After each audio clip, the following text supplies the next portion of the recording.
மிகவும் பதற்றமான சூழல் மேற்காசிய பிராந்தியத்தில் நிலவி வரக்கூடிய நிலையில் அமெரிக்க அதிபர் டொனால்ட் ட்ரம்ப் ஒரு எச்சரிக்கை ஒன்றை விடுத்திருக்கிறார். ஈரான் தலைவர் நிபந்தனையின்றி சரணடைய வேண்டும் என்ற எச்சரிக்கைதானது.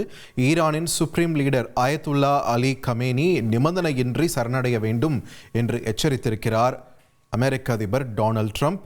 அயத்துல்லா அலி கமேனி எங்கு பதுங்கியிருக்கிறார் என்பது எங்களுக்கு தெரியும்.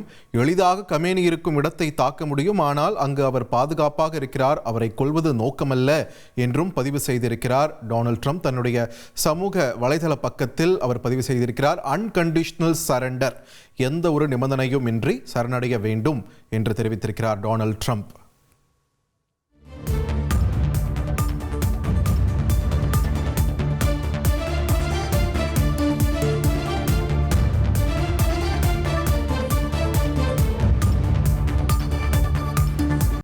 ஃப்ரெண்ட் ஆக்கிக்கோங்க.